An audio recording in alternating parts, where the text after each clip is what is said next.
right, so this is page 6 here, the New York Post, and it's just going to show just a little bit of this video, viral video now, of Travis Kelce pushing his coach. And I'm sure in the sports world, there's going to be a lot of people who are talking about that. There's a lot of different prisms, right? In the discussion, we could be talking about the game. We could be talking about the last play, talking about overtime, talking about the block kick, talking about Patrick Mahomes, talking about Brock Purdy, talking about how they handled certain situations, talk about turnovers, talk about coaching. You can talk about a variety of different things. And if that's the angle, if there's a specific thing that you're looking for, go find somebody that's talking about that. Colin Cowherd's got a good show. Stephen A. Smith has got a good show. Max Kellerman, I like Max Kellerman. I think he's one of the best. They've all got good shows that are out there, and they're talking about all the different angles. Chris Broussard, Nick Wright. You can go check out some of those things. Jason Whitlock, from time to time, he has some really good analysis of things. So go check those things out. But I specifically want to talk about this incident of pushing. And so if you don't know at all what it is that I'm talking about, then let's watch the screen here. Just watch the screen. Comes over to Andy. He goes, keep me in.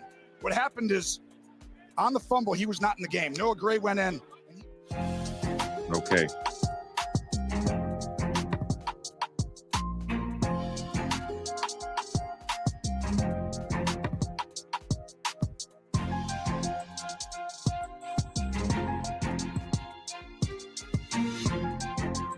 We're going to go through some of these comments here in just a second, because I think we want to tease out some of these things.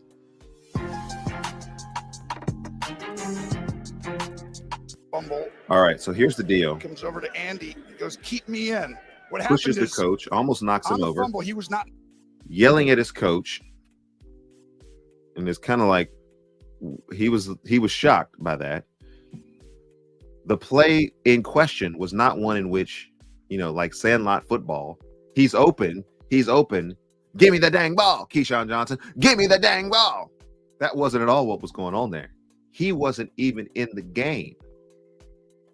Somebody else was in the game, and there was a turnover that happened in which I guess he thought I was open before. A couple of things. Maybe he thought I was open before and you should have thrown it to me, and I, would have been able to get down the field or whatever. The play before that, a couple of plays before that, because you could see him a couple of plays before that. He was open. He was actually open, but Patrick Mahomes threw it to somebody else that was farther down the field than him. And so it became a huge play in the game. And he was at first like, hey, why are you not throwing me and then he saw what happened down the field. He's like, okay, I'm good with that.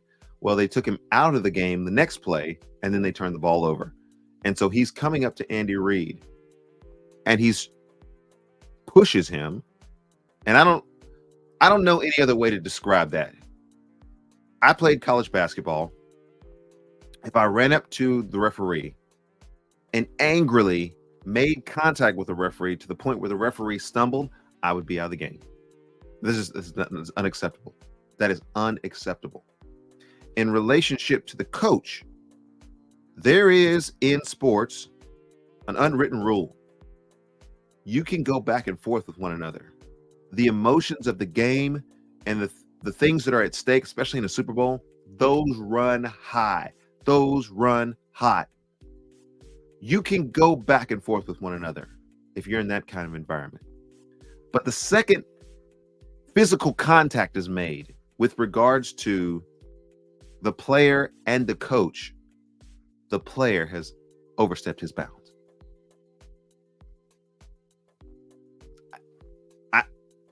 I don't know any other way to say that. And so to watch in this situation here, run tape back. Comes over to Andy. He goes, keep me in.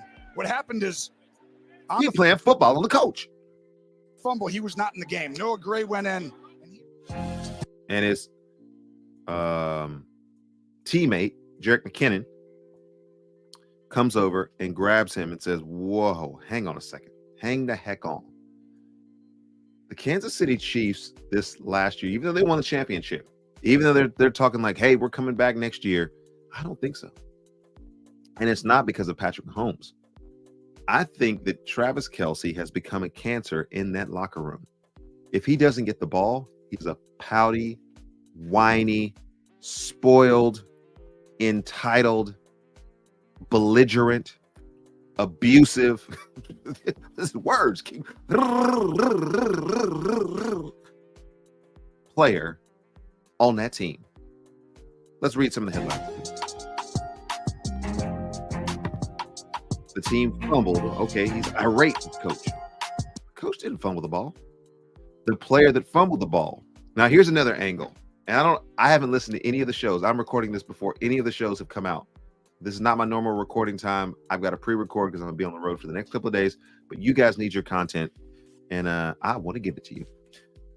I've not heard anybody talk about this, but I'm sure at some point somebody's going to talk about this. If you were upset that a play happened that worked against your team, i.e., a player fumbled the ball. I think it may have been Isaiah Pacheco or somebody like that. One of the running backs fumbled the ball.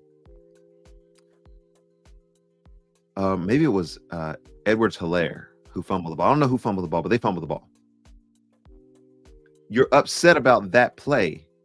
Why don't you go up to that player and give him some smoke with regards to what has happened? Now, that goes against unwritten rules also in sports, because you're on the same team. And so to be fighting against each other on the same team is counterproductive. You do recognize this. And so I'm not advocating that he should do this and be a distraction to his team or to be combative with his teammates. But why are you going to go up to the coach? See, that kind of makes you look like a little bit of a buster. That makes you look like a little bit of a punk. Here you are, all padded up, all big, all swole. Give me your comments. I know what you're thinking. All big, all swole. And you're going to go up to the coach who has no pads on. He's not even expecting you to come up to him because people don't even do that sort of thing. And you're going to come up and you're going to bump him and you're going to be yelling in his face. Now, the yelling in his face, that's just sports, folks. If you don't like people who are yelling, if you don't like men who are aggressive, if you don't like men who actually exert some kind of testosterone, this is not going to be your show. First of all. But second of all, that kind of thing gets called toxic masculinity in our culture, and I just cannot stand it. I cannot stand it. Finger in the wind. Nope. I'm not going to let the winds of change what it is that I think about that. There's a place for sports. There's a place for people to be irate. There's a place for people to yell. There's a place for people to take out their aggression within the confines of the game, and it is good. Good. Can I get it? Country of origin? Did I spell it correctly? All right, good. No, I spelled it correctly. It is good to have those spaces in society where those kind of things happen. But even within that, can we make some commentary that says something to the effect of there's got to be within those bounds some kind of understanding, either written or unwritten, about the relationship between the player and the coach. I know the emotions were high.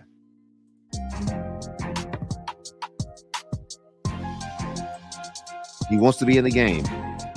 He wants to be successful. He knows he's a great player. I mean, I think you can see that this is what happened.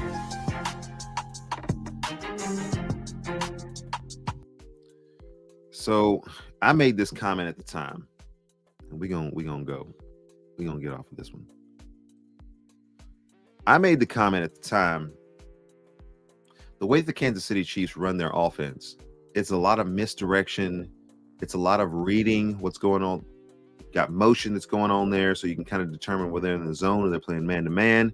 They're getting the matchups that they want. The play that they were running was probably a play that they were going to use to set up the next play that Travis Kelce was going to be in. This is what they've done all season. Travis Kelce was probably, I don't know exactly because I'm not on their staff, but he was most likely going to be set up to be successful another play that's after that. The next play after the fumble. And so at a certain point, what has gotten you to the place where you're at is your coaches and the ability for them to coach you to be successful, and the group of teammates who are there with you to be successful in the scenarios and situations, at least enough situations so that you are in the Super Bowl. So it's not like these were dog butt coaches who had no idea what they were doing out there, who had no sense of game flow, management, time, personnel. They just are out there just doing stuff. No, that is not what is going on here. lest you think that any of that is happening. There's a very meticulous reason why he was not in the game and why he was likely going to be in the game. And the fact that his teammate fumbled the ball is a result of the fact that the actual San Francisco 49ers were playing defense, good defense, and trying to get the ball. In your face, sucker. So let's get a little bit more commentary on this. And I can't stay long today, but I want to come with Travis Kelce's brother. And I think there's some interesting things that come out of this. And I wanted to talk about a couple of those things with you guys today. I want you to jump in the comment section, and I want you guys to reply to the things that are discussed here. And I'm wondering if any of you guys have some of the same thoughts in mind. Kelce has reacted to the controversy regarding Travis during the Super Bowl. Travis Kelce suffered a touchline meltdown during the Super Bowl after cameras caught him shoving his coach, Andy Reid, and screaming directly in his face. We saw his that. girlfriend Taylor Swift was watching on from the $1 million family suite in Las Vegas when Travis appeared furious that he did not receive the ball on a play. That was basically nonsense commentary.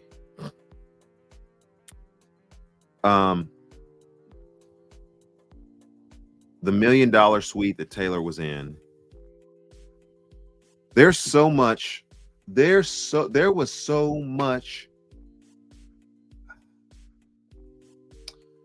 rumored to have been going on, the potential of things going on in relationship to Taylor Swift and Travis Kelce and the promotions and a possible engagement and possible retirement and all of these things that are going on with relationship to that. There's so much of that.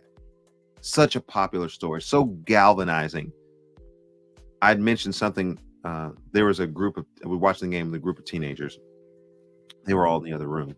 And I said something about Travis Kelce and Taylor Swift, and they all just ran into the room. Oh, he's going to propose to her. Oh, all the different things that are out there. I think one of the interesting angles, and the reason why I'm bringing this up, is Travis Kelce. Look, I'm going to look at the screen and say, you're welcome to come on this show, Travis Kelce. But don't be coming and trying that rock jock stuff over here. You're a thug and you're a jerk. You're a good player, but Father Time will catch you as well. And so maybe some humility about your talents. Maybe some humility about, I don't know, the way that you treat your teammates. When you don't get the ball, maybe an actual example for kids who are watching you, who want to be great someday, to see the kind of character that you have. Just a little challenge there. Just a little challenge, a little thought there that, there might be some people who play the game after you.